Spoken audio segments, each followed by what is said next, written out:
semuanya, perkenalkan kita dari tim 17. Tim ini beranggotakan saya, Ervet Akbar, dan teman saya, Gusti Putra Adi Negara. Ide tim kami berjudul Suksesi. Suksesi merupakan terobosan baru dalam hal penggalangan dana secara online. Suksesi merupakan satu solusi dari 17 goals dan 169 target pada SDGs atau Sustainable Development Goals. Poin Sustainable Development Goals yang coba kita angkat yaitu poin nomor 4, kualitas pendidikan. Pada poin ini menerangkan bahwa bagaimana caranya kita menciptakan pendidikan yang inklusif, kesetaraan kualitas pendidikan, dan juga kesempatan untuk belajar bagi semuanya.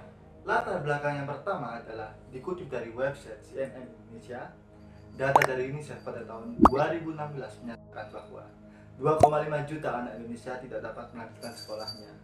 Apabila kita bagi kembali, 600.000 anak Indonesia di tingkat sekolah dasar dan juga 1,9 juta anak Indonesia di tingkat sekolah menengah pertama tidak dapat melanjutkan sekolahnya. Angka ini termasuk tinggi dan mari kita cari solusinya bersama-sama. Latar belakang selanjutnya yaitu kita juga melihat bahwa yayasan sosial dan panti asuhan juga merupakan pihak yang penting dalam pendidikan di Indonesia.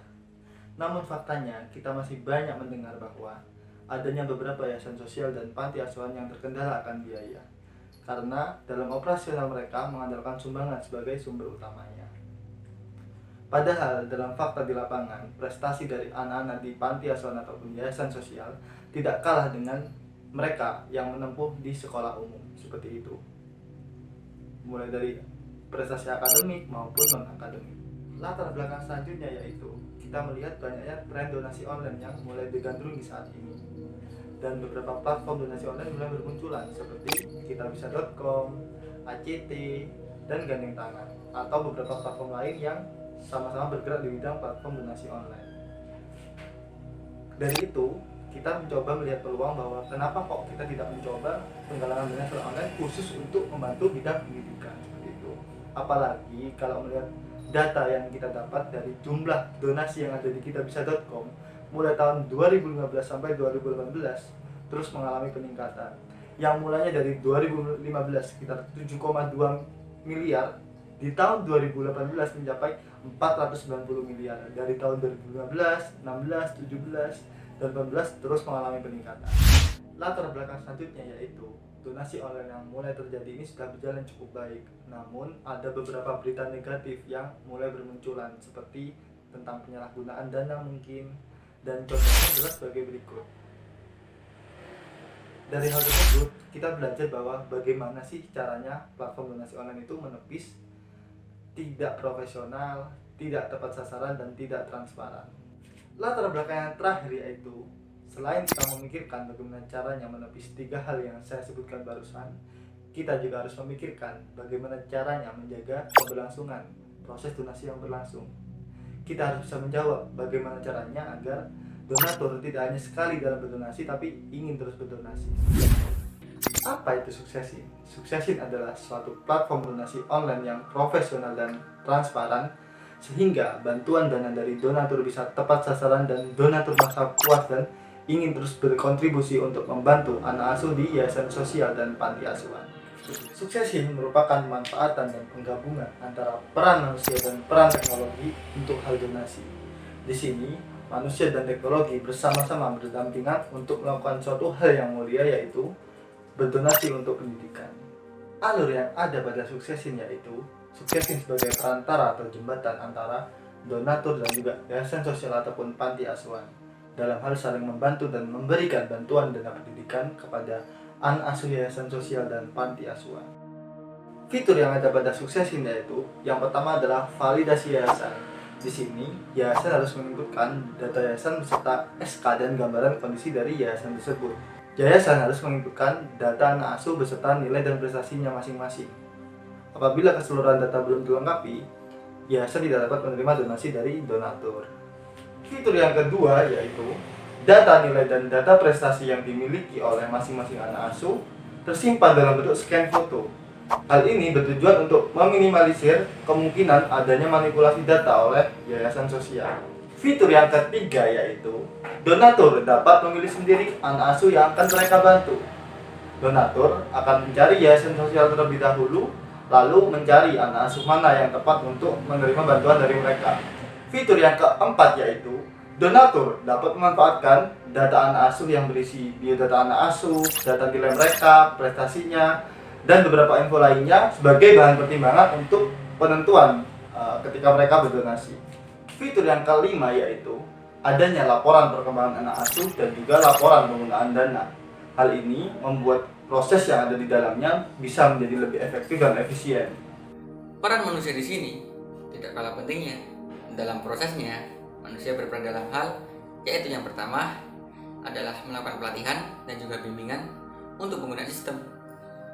Dan yang kedua adalah untuk mempromosikan sistem dan juga untuk menemukan channel seperti channel yayasan, donatur, dan mitra seperti mitra penggiat-penggiat kegiatan sosial.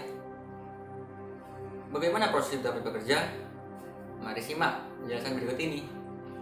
Tahapan-tahapan yang akan dilakukan adalah sebagai berikut. Yang pertama adalah mencari data mitra yang potensial, dan yang kedua adalah mendekati dan menawarkan proposal, dan yang ketiga adalah menandatangani perjanjian. Pertama adalah tahap pra-crowdfunding. Apa itu tahap pra-crowdfunding? Tahap crowdfunding itu adalah aktivitas untuk mencari yayasan dan donatur serta melengkapi data-data yang diperlukan seperti data yayasan, donatur, anak asuh, serta nilai dan prestasi. Saat crowdfunding berlangsung, maka itu artinya bahwa untuk memberikan informasi yang terperinci terkait dengan penggalangan dana untuk melakukan donasi. Selanjutnya yang ketiga adalah pasca crowdfunding. Apa itu pasca crowdfunding? Di situ ada dua, yaitu yang pertama adalah pembuatan laporan kemajuan nilai dan prestasi, dan yang kedua adalah pembuatan laporan terkait dengan penggunaan dana. Setelah tiga tahap tadi terlampaui, maka selanjutnya kita akan ke tahap keberlanjutan. Apa itu tahap keberlanjutan? Tahap keberlanjutan adalah bagaimana cara si donatur merasa puas dengan donasi yang diberikan, dan bagaimana pula donasi tersebut dapat teramalkan secara berkelanjutan, dan tentunya yayasan merasa terbantu dengan dana yang diberikan. Bagaimana sistem ini dibuat? Ada 4 tahap. Yang pertama adalah mencari kebutuhan data dan mencari kebutuhan sistem, dan yang kedua adalah merancang sistem, itu pasti, dan yang ketiga adalah mengimplementasikan sistem dengan coding dan juga melakukan tahap pengujian, dan yang keempat adalah melakukan pelatihan penggunaan sistem dan juga memonitoring atau juga maintenance sistem tersebut. Konsep besar yang kami tawarkan adalah penggalangan dana yang bersifat profesional, transparan, tepat sasaran, dan juga berkelanjutan. Dengan begitu, ketidakpercayaan donatur untuk mendonasikannya itu tidak akan muncul. Dengan begitu, semakin banyak donasi yang diperoleh, maka semakin banyak pula anak Indonesia yang bersekolah. Potensi yang bisa kita manfaatkan sekarang ini adalah meningkatnya jumlah pengguna internet aktif di Indonesia. Mengutip di laman berita1.com, total populasi penduduk Indonesia adalah sebanyak 268 juta jiwa, dan 65,3%-nya merupakan pengguna aktif internet. Potensi selanjutnya adalah filantropi sosial yang sangat tinggi. Apa itu filantropi? Filantropi sendiri dapat diartikan sebagai tindakan seseorang mencintai sesama manusia serta nilai kemanusiaan sehingga dapat menyumbangkan uang, tenaga, dan waktunya untuk menolong orang lain.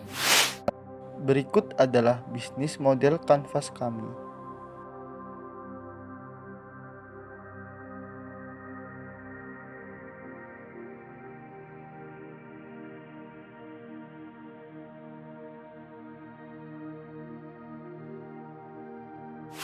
Struktur tim dari Suksesi sementara ini yaitu CEO yang membawai 3 divisi, yaitu divisi keuangan, divisi marketing, dan divisi pengembangan. Di sini nantinya divisi pengembangan akan dibagi lagi menjadi 2 subdivisi, yaitu divisi pemrograman dan divisi media kreatif. Tentunya struktur ini tidak paten, akan berubah seiring berjalannya waktu dan kebutuhan dari suatu organisasi ini. Selanjutnya, kita akan memaparkan tentang finansial. Berikut ini tabel pengeluaran dana yang dikeluarkan oleh tim Suksesi untuk membangun bisnisnya. Jika di total sekitar 260 juta. Selanjutnya yaitu pendapatan. Di sini di tahun pertama kita misalkan bahwa kita mendapatkan 60 donasi kecil, 50 donasi sedang, dan 40 donasi besar. Di sini untuk masing-masing 200 anak asuh, dan apabila kita total berjumlah 280 juta dari biaya admin di tahun pertama. Selanjutnya di tahun kedua kita coba naikkan lagi permisalan kita menjadi kita mendapatkan 70 donasi kecil, 60 donasi sedang, dan 45 donasi besar untuk masing-masing 250 orang. Di sini apabila ditotal mencapai sekitar 406.250.000. Di tahun ketiga kita misalkan bahwa kita mendapatkan 80 donasi kecil, 65 donasi sedang, dan 55 donasi besar untuk masing-masing 300 anak asuh. Di sini apabila ditotal sekitar 562.500.000 rupiah.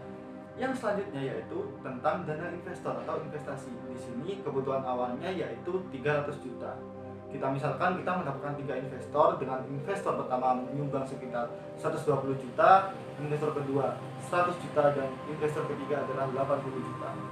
Selanjutnya pembagian hasil dividen sebesar 60 juta, dan nantinya masing-masing investor mendapatkan pendapatan per tahun yang berbeda-beda menurut dari investasi yang mereka berikan.